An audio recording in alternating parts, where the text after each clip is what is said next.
Bonjour à tous, me revoilà pour un nouveau numéro. Mais avant de commencer, j'espère que notre interview de Fabien Clavel vous aura plu.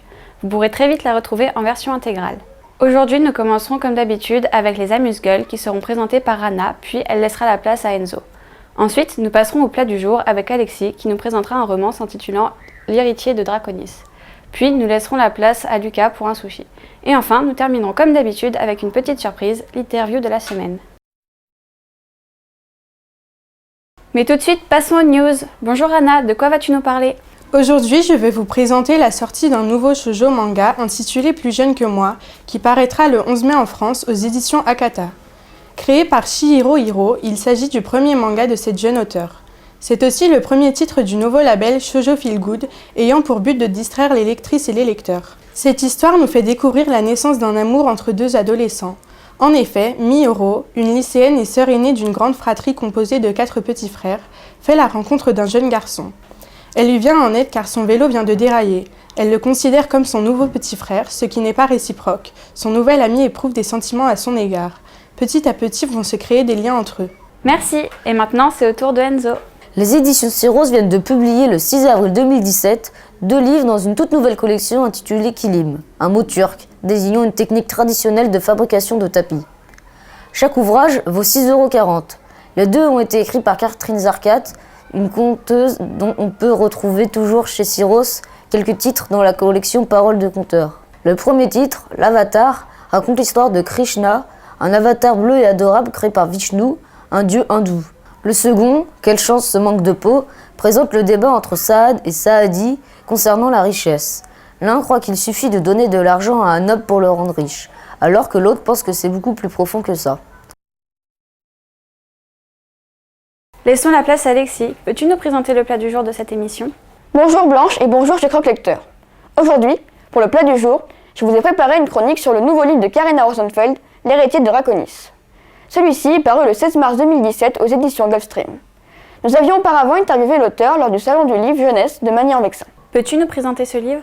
Dans une nuit profonde, se trouve un homme d'une haute stature. Ce dernier observe le ciel avant d'établir un décompte. À la fin de celui-ci, les étoiles se mettent à se mouvoir. Et enfin, une ligne de feu brise l'horizon. L'homme au front soucieux observe cette étoile en se disant qu'il est temps que le règne des Draconis s'impose à nouveau. Loin de là, se trouve le petit Elliot, un enfant de 11 ans observant le ciel en plein cours. Elliot s'autorise à ne pas écouter car il pense être assez bon pour se le permettre. Il remarque alors que le ciel est plus voilé, tandis que toute la semaine il faisait très beau. Soudainement, Elliot reçoit un coup de pied sur sa chaise. C'est Edward, son camarade de classe, qui à son grand désespoir l'embête encore et toujours. Celui-ci son pire cauchemar. Contrairement à Elliot, qui a que des bonnes notes, Edward, lui, est le plus mauvais élève de la classe. Elliot sent une colère inexplicable monter en lui. Seulement, la sonnerie libère Elliot. Celui-ci met le plus de temps possible à sortir de la classe, car il sait très bien que Edward n'a pas la patience d'attendre 5 minutes de plus. À la sortie de l'école, il retrouve ses 2 meilleurs amis, Tamara et Gédéon. Sur le chemin du retour, Edward et ses amis les interpellent et les embêtent de nouveau. Cette colère qu'il a ressentie tout à l'heure refait surface, mais il se retient encore une fois pour ne pas montrer sa vraie nature à ses amis. À cause de cette colère, Elliot a beaucoup changé de famille d'accueil. Effectivement, Elliot est un orphelin abandonné à la naissance. Mais c'est fini maintenant. Depuis qu'il vit avec George et Sandrine, sa nouvelle famille d'accueil, il contient sa colère car il les adore.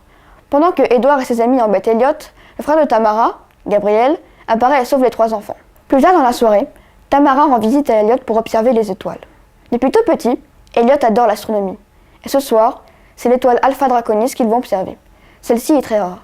Seulement, pendant leur observation, l'étoile semble se briser en deux et en sort un homme. Peux-tu nous donner ton avis sur le premier tome de cette série ? L'héritier des Draconis est encore un livre fabuleux de Karina Rosenfeld. Ce premier tome d'une trilogie est tout à fait adapté aux lecteurs âgés de 8 à 12 ans. Tout d'abord, j'ai trouvé la couverture de Mathieu Martin splendide. Dès la première impression, j'ai tout de suite eu envie de le lire. On peut y voir un dragon vert et jaune survolant de grandes plaines. Non loin du dragon, 2 enfants l'observent d'un œil impressionné, avec derrière eux un géant. De plus, j'ai vraiment trouvé très original le fait d'intégrer un flipbook dans le livre. En effet, si on tourne rapidement les pages, on peut voir en haut à droite des pages une illustration qui dure du début jusqu'à la fin du roman. Ensuite, ce qui m'a intéressé le plus dans l'histoire, c'est la découverte de Draconia. Cet univers, créé par l'auteur, est tout simplement époustouflant. Par exemple, les dragons sont signes de royauté, mais il y a aussi des animaux ayant la capacité de communiquer avec les humains, des géants ou encore des altérhydres. J'ai aussi trouvé certains endroits merveilleux comme la rivière perchée ou encore la vallée sèche. Ces lieux ressemblent à la fois à notre monde et en même temps, il y a toujours une différence qui montre que tout se passe bien dans un autre univers imaginaire. Enfin, que dire du trio de personnages constitué d'Elliot, Tamara et Gédéon? Ces trois héros sont vraiment très différents les uns des autres. On peut ainsi s'identifier à chacun d'eux. D'un côté, nous avons la fille du groupe, la plus forte.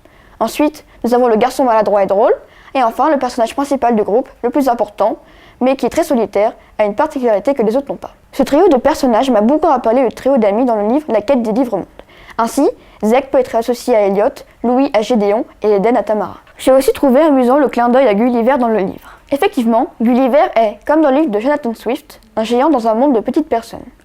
Cette anecdote nous rappelle un peu plus le fait que ce livre est adapté à un public moins âgé que pour les précédents livres de Karina Rosenfeld. En conclusion, L'héritier des Draconis permet de suivre les aventures pleines d'humour d'un trio d'enfants dans un monde incroyable. Je ne saurais trop vous le recommander en attendant le deuxième tome. C'est maintenant à Lucas. Quel manga vas-tu nous présenter?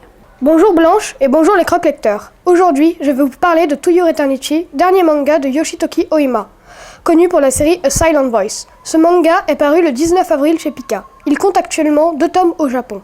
Peux-tu nous en dire plus sur l'histoire de ce manga? Il est une sphère déposée sur Terre par un être inconnu, semblable à un dieu. Il peut prendre l'apparence de tout et de n'importe quoi quand il y a une stimulation. Il commence par se transformer en une vulgaire pierre, puis il prend la forme d'un loup dont il rencontre le propriétaire. Ce jeune garçon a la grande ambition de partir de son village et de retrouver sa tribu qu'il a laissée quand il était seul. Un jour, il décide de partir retrouver sa tribu, accompagné de son loup. Durant son voyage, il trouve des pierres indiquant la direction à suivre. Malheureusement, il se blesse à la jambe en tombant dans une rivière gelée. Au bout de son trajet, il découvre les tombes de tous les habitants de son village. Il retourne donc dans sa maison où il meurt en rêvant de revoir les habitants du village. La sphère prend donc l'apparence du garçon et reprend le voyage interrompu. Il meurt 7 fois, mais grâce à son pouvoir de régénération, il reprend connaissance comme si de rien n'était. Quel est le but de Hill sur la Terre? Qui rencontrera-t-il lors de ses aventures? Comment va-t-il évoluer? Lucas, qu'as-tu pensé de ce manga? J'ai vraiment apprécié To Your Eternity de Yoshitoki Oima aux éditions Pika. Tout d'abord, le personnage principal, qui est une sphère nommée Hill, m'a paru tout à fait original. En effet, cette sphère possède l'étrange pouvoir de se métamorphoser en tout ce qu'elle croise grâce à une stimulation. Ainsi, il se transforme en pierre, puis en loup, et termine par se transformer en humain. Il développe même une conscience et va apprendre à parler. À la fin de ce premier volume, il prononce son tout premier mot, merci. Ensuite, cet être possède un pouvoir de régénération immense, qui peut même le faire revenir à la vie. De plus, il met de moins en moins de temps pour se régénérer. 5 jours la première fois, contre 12 heures la dernière fois. Je vous renvoie au passage où on nous dit qu'il est mort 6 fois, plusieurs fois de la faim, de la soif, du froid, et il va même se faire dévorer par un ours. Malheureusement, il n'arrive pas à s'adapter si personne ne l'aide. Par exemple, une fois transformé en loup, il s'adapte à sa nouvelle vie grâce au garçon, mais quand il se transforme en humain, il n'a pris aucune habitude pour survivre. Il se fait dessus, oublie de se nourrir ou encore de boire. Ensuite, j'ai aimé le fait de découvrir le monde extérieur en même temps que cette sphère. Par exemple, on peut observer l'évolution de cette sphère dans des paysages variés comme la forêt ou bien un monde gelé et froid. Enfin, j'ai aimé les relations amicales créées par Hill dans ce manga. Ainsi, le garçon croyant retrouver son loup n'hésite pas à accueillir la sphère chez lui. Il lui apprend à dire merci ou encore à manger, ce qui m'a vraiment touchée. En conclusion, dans le manga To Your Eternity, les ingrédients, personnage original, monde développé et parcours initiatique sont présents pour en faire un futur hit. Pour finir, je vous laisse en compagnie de Patrick Joquel pour l'interview. Bonjour Patrick Joquel, pouvez-vous nous parler de l'album Écoute? L'album Écoute, c'est un texte que j'ai écrit il y a une dizaine d'années et qui vient donc d'être pris par une éditrice de Marseille, les éditions L'Initiale. C'est une histoire qui est assez amusante parce que quand j'ai rencontré l'éditrice de L'Initiale, elle me disait « j'aimerais bien faire un livre avec toi ». Alors comme je n'avais pas forcément d'idée sur le moment précis, j'ai regardé dans ce que j'avais en réserve et je lui ai envoyé plusieurs textes, dont celui-là. Donc c'est un texte sur l'écoute. On est avec un jeune enfant qui découvre le monde et qui va grandir avec lui. Comment travaillez-vous pour réussir à apporter un côté poétique à votre texte? Je crois que c'est une question à la fois d'écoute du monde, justement. Et dans le cadre de ce livre-là, j'ai essayé d'inverser les choses. Au lieu de dire « j'entends l'écureuil grignoter », si on regarde dans le texte, on va avoir des phrases dans le genre « j'entends le pain grignoter l'écureuil ». J'ai essayé d'inverser comme ça le sens commun de la phrase pour essayer de montrer ou de dire les choses autrement et de dire autre chose aussi. Comment avez-vous collaboré avec le graveur Vincent Tavernier? Alors Vincent, c'est l'éditrice qui le connaissait. C'est un graveur qui a son atelier à Marseille. Lorsqu'elle lui a proposé, avant de lui proposer les textes, elle m'a envoyé sur son site, donc j'ai regardé son travail. Gravure sur bois, ça me plaisait bien. J'ai déjà travaillé avec des graveurs. Ensuite, donc, il a fait ses premiers essais. On a pu les voir par mail, bien sûr. Et puis, nous avons passé une matinée ensemble dans l'atelier avec l'éditrice et le graveur à Marseille pour vraiment organiser les gravures par rapport au texte, voir comment on allait les couper les gravures originales pour qu'elles rentrent dans la page, etc. Donc travailler comme ça sur la mélodie intime du livre, on a pu le faire tous les trois parce qu'on est tous les trois dans la région PACA, Provence-Alpes-Côte d'Azur. Et ça, c'est vraiment agréable. Pouvez-vous nous présenter les éditions L'Initiale? Alors les éditions L'Initiale, il y a plusieurs collections, ce sont des petits albums carrés. Donc il y a des collections plus philosophiques, on va dire, hein, sur le savoir-être, des collections plus sur la petite enfance et l'enfance, hein, école maternelle, école primaire en public privilégié. Et c'est un travail, donc c'est ce qu'on appelle un petit éditeur, donc c'est un travail qui est à la fois discret mais qui est bien suivi, qui est soutenu, puisque l'éditrice se déplace un peu partout. Je l'ai retrouvée par exemple à Montreuil au mois de décembre dernier. Donc on peut être petit éditeur et en même temps avoir une audience nationale, même si elle reste un peu confidentielle. Quels sont vos futurs projets pour l'année 2017? Alors pour l'année 2017, j'ai publié un petit livre expérimental qui est ici, des capteurs de rêve, avec une photographe. Donc ça, on va dire, c'est fait. Et sinon, je suis en train de mettre la dernière main sur un roman préhistorique, ce sera le 4e, qui sera sur les hommes de Terra Amata, donc à Nice, à 380 000 ans environ.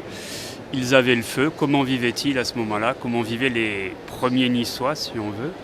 Donc voilà, c'est un roman qui est en train de se terminer, donc on va bientôt passer à la recherche des photos, puisque je travaille avec les archéologues, donc quelles photos de la recherche on peut publier avec le roman et quel éditeur va prendre le risque de publier ce 4e roman préhistorique. Merci beaucoup. Et voilà, ce numéro est terminé. J'espère qu'il vous a plu. La semaine prochaine, je laisserai la place à Nicolas qui vous présentera l'épisode 20. N'oubliez pas de vous abonner à notre chaîne YouTube. Vous pouvez également nous retrouver sur Facebook. À bientôt tout le monde!